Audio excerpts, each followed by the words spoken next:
مطلب یہ ایک المیہ ہے کہ یہ پروگرام آپ اور میں یہاں بیٹھ کر بلا خوف و خطر کر سکتے ہیں، مگر پاکستان میں یہ پروگرام کرنا تقریباً ناممکن ہو گیا ہے۔ مگر یہ پروگرام ہم آسٹریلیا میں غیر مسلم ملک میں کر سکتے ہیں، یعنی اس معاشرے کو جس کو ہم عمومی طور پر ہمارا معاشرہ کہتا ہے یہ عالم کفر ہے۔ میں نہیں کہتا، میں جج نہیں کر رہا اس معاشرے کو، یہ عالم کفر ہے، وہ خدا ہی جانتا ہے۔ تو ہم یہ بھی دیکھتے ہیں کہ یہ معاشرہ سراسر بنیادی اخلاقیات پہ کھڑا ہوا ہے۔ مذہب کا یہاں پر ریاست سے کوئی تعلق نہیں ہے، یہاں ہر شخص کو آزادی ہے مذہبی۔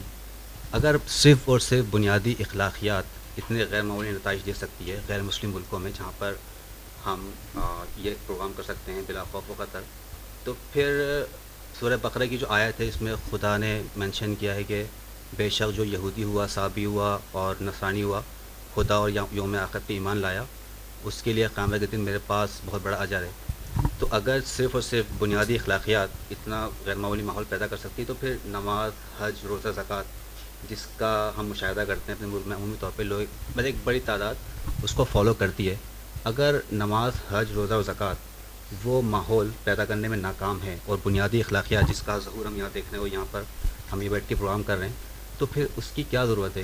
کیا یہ اچھا نہیں ہوتا کہ صرف اور صرف بنیادی اخلاقیات پہ ہی لوگوں کا آخری امتحان لیا جاتا؟ یہ جس المیہ کی آپ نے نشاندہی کی ہے، میں تو چونکہ خود اس کا شکار ہو چکا ہوں، تو میرے جذبات بھی وہی ہونے چاہیے جو آپ کے ہیں۔ کوئی شک نہیں کہ ہمارے ہاں یہ بڑا مشکل ہو گیا ہے کہ آپ شائستگی سے اپنی بات بیان کریں، اختلاف کریں، کسی نقطہ نظر کی تبلیغ یا اشاعت کا کام کر سکیں۔ پہلے زمانوں میں ایک لمبا عرصہ حکومتیں تشدد کرتی تھیں، جبر کرتی تھیں، پرسیکیوشن ہوتی تھی، قبیلوں کی طرف سے ہوتی تھی۔ اب یہ مختلف قسم کے گروہ پیدا ہو گئے ہیں جن کی طرف سے وہی صورتحال ہے۔ یہ آپ کے علم میں ہے کہ پاکستان میں 30-35 سال تک میں ایک ہفتہ وار اس طرح کا اجتماع کیا کرتا تھا جس میں لوگ آتے تھے، وہ مجھ سے ملتے تھے، جو انہوں نے پوچھنا ہوتا تھا پوچھتے تھے۔ اس کو بند کرنا پڑ گیا۔ میرے قریبی 3 دوستوں کو نشانہ بنا دیا گیا، ان میں سے 2 شہید ہو گئے، 2 ان میں سے ایک ابھی بھی اس کے نتائج بھگت رہا ہے۔ تو یہ بالکل ٹھیک ہے، آپ اس میں کوئی شک نہیں ہے کہ یہ ہمارے ہاں یہ چیز ہوئی ہے، لیکن اس سے کیا تعلق ہے؟ دیکھیے، یہ جو معاشرہ جس پہ آپ بیٹھے ہوئے ہیں یہ ایک دن میں نہیں بنا، اس کے پیچھے ایک بہت بڑی تاریخ ہے۔ آپ اس کو مت فراموش کیجئے کہ ابھی 1945 میں انہی قوموں نے، دنیا کی متمدن ترین قومیں جو کہلاتی ہیں، 5 کروڑ آدمیوں کو مارا ہے۔ دوسری جنگ عظیم کو ہوئے ابھی 1 صدی بھی مکمل نہیں ہوئی۔ تو بڑے تجربات سے ان لوگوں نے بہت سی چیزیں سیکھی ہیں۔ اس کا تعلق نہ بنیادی اخلاقیات سے ہے، نہ سماجی اخلاقیات سے ہے۔ قومیں مختلف مراحل سے گزرنے کے بعد سبق سیکھتی ہیں۔ بدقسمتی سے ہم نے نہیں سیکھا، اور انہوں نے ان دونوں جنگوں سے یہ سبق سیکھا کہ دنیا کو امن اور آزادی دینی چاہیے۔ امن، آزادی 2 بنیادی قدریں بن گئیں اس سوسائٹی میں۔ بہت سے مفکرین پیدا ہوئے جنہوں نے ان قدروں پر بڑا اعلیٰ لٹریچر تصنیف کیا، قوم کی تعمیر کی، انہوں نے لوگوں کے ذہنوں کی تطہیر کرنے کی کوشش کی۔ بڑی اکیڈمیز وجود میں آئیں، بہت سی تحریکیں چلیں۔ آپ اگر مغرب کی تاریخ پڑھیں تو آپ اندازہ کر سکتے ہیں کہ فیوڈل سسٹم سے جب یہ سرمایہ دارانہ معیشت میں داخل ہوئے، اس وقت اسی معاشرے کا کیسا ماتم کیا کارل مارکس نے ڈاس کیپٹل میں، اور پھر پیشین گوئی کی کہ اب کوئی چارہ اس کے سوا نہیں کہ دنیا بھر کے مزدور اٹھیں۔ آپ کو معلوم ہے کہ سب سے پہلا جو المناک واقعہ ہوا تھا وہ شکاگو میں ہوا تھا، جس کو ہم یوم مئی کی صورت پہ مناتے ہیں۔ تو اس سوسائٹی کا معاملہ یہ نہیں ہے کہ کہیں بنیادی اخلاقیات اس کو الہام ہو گئی ہیں اور یہ ٹھیک ہو گئی ہے۔ بے شمار تجربات کے بعد اور بہت خون بہانے کے بعد انہوں نے سبق سیکھ لیا۔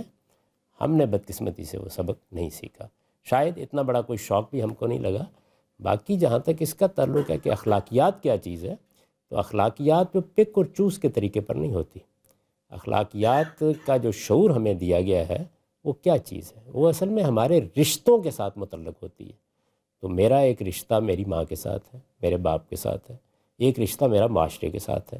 یہ جو رشتے ہیں یہ مجھ سے تقاضا کرتے ہیں، اور یہ تقاضا مذہب بھی کرتا ہے، انسان کا وجود بھی کرتا ہے، اس کی عقل بھی کرتی ہے، اس کا علم بھی کرتا ہے کہ مثال کے طور پر میں کسی کو دھوکہ نہ دوں، کسی کے ساتھ فریب نہ کروں، میں کم نہ تولوں، میں ملاوٹ نہ کروں۔ جس طرح یہ تقاضا کرتا ہے اسی طرح یہ بھی تقاضا کرتا ہے کہ میں ماں باپ کا حق ادا کروں۔ انہوں نے مجھ کو پالا ہے، تو میری ماں اگر مجھ سے کہتی ہے کہ بیٹا تم ملازمت پہ جانے سے پہلے، کاروبار میں جانے سے پہلے 10 منٹ میرے پاس بیٹھ جاؤ آتے ہوئے مجھ سے مل لیا کرو تو میں اس کو احترام کی نظر سے دیکھوں اور یہ کروں. ان رشتوں میں ایک بہت بڑا رشتہ خدا کا رشتہ بھی ہے.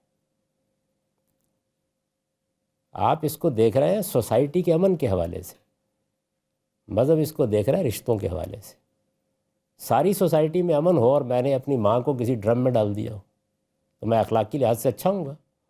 تو اسلام کی تعلیم یہ ہے کہ آپ سارے اخلاقی حقوق ادا کریں، اپنے رب کے بھی، اپنے والدین کے بھی، اپنے معاشرے کے بھی، اپنی سوسائٹی کے بھی اور پوری دنیا کے بھی.